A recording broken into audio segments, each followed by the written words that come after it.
have affirmations and visualization.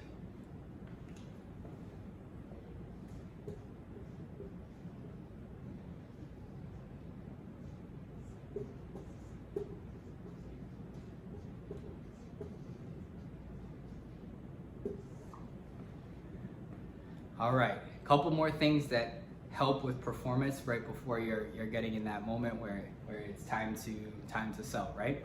So affirmations, this part's a little more straightforward, but something you say to yourself, right? Usually you want it present tense and positive and something short and something that speaks to you.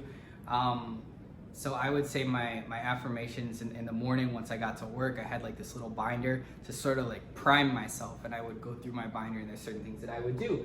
And these were two of the main things that I did was my affirmations and visualizations. And so I don't remember exactly what all my affirmations were. I think one of them was like, I'm the top sales consultant in the country. And I would say each of these like 5 times. And I'd usually be listening to music while I'm doing this. And so that works for me. That's what I like to do. I think another one was like, I make $300,000 this year.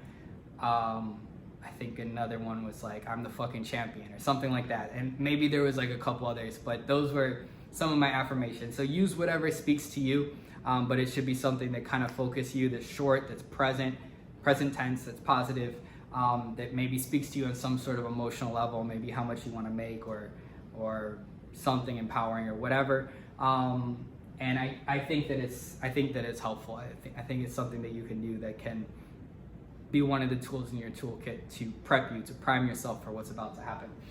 Because remember, we are performers too, kind of like elite athletes, you know, and we do have to show up to perform. Visualization. This one is a little more complex. So I think this is something that very, very few salespeople do that is extremely powerful. So visualization, obviously there's what it literally sounds like, right? Of kind of walking through in your head how something goes. What I would do with this is I literally wrote out how the entire ideal sale would go.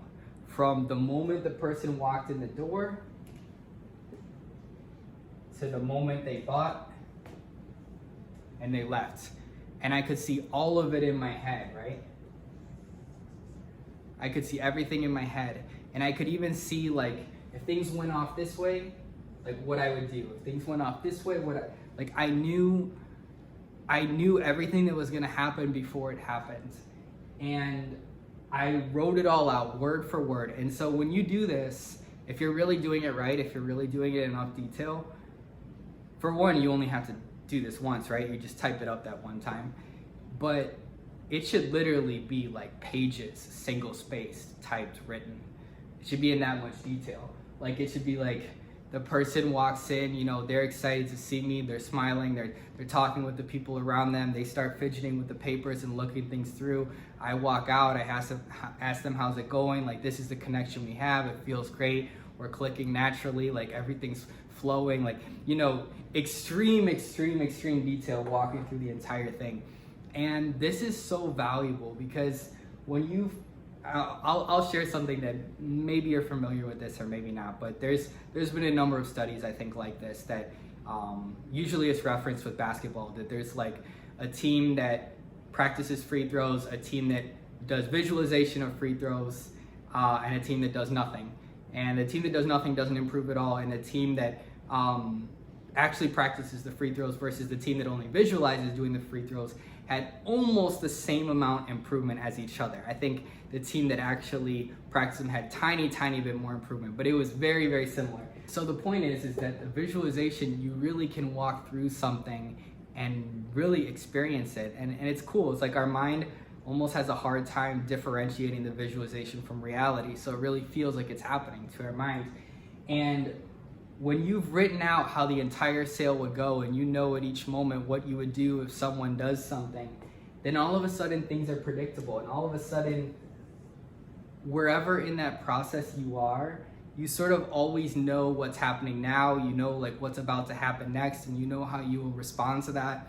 And it's like time sort of slows down and you can really execute on an extremely high level because you've walked through it already that morning. You've walked through, you know exactly what's to happen what's about to happen before it happens. And then the person walks in the door and you meet them, and you can be so calm because you know what's coming. You know what's coming.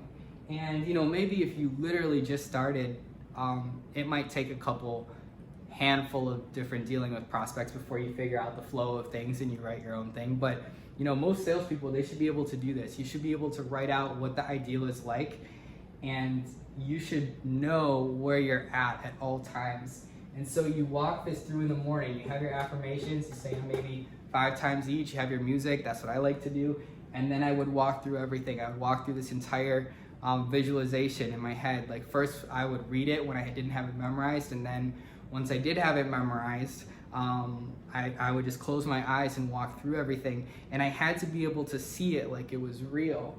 And if I was able to do that, keep going with the visualization and all the way through to the end. And so it was like I was so well prepared at this point that when the person came in, it was like I was ready. I was really, really, really ready. I was mentally ready. I was ready like in every way. So write out your visualization, how you want the ideal to go. I think almost no salespeople actually do this, but it's extremely powerful. And then walk through it every day before you start, knowing exactly where you're at in that process, so that when you do get in that process, you can be calm and you can execute. So very, very powerful. We're almost done with the things leading up to the actual sales part, but all these things are very, very important and have a massive, massive impact on if you sell a lot or not. So like I said, that's why we're including all this, because it matters. So one more quick thought I want to share leading up to the very beginning of the sale, and then we're gonna get into the details of the sale itself. So moving on to the next item.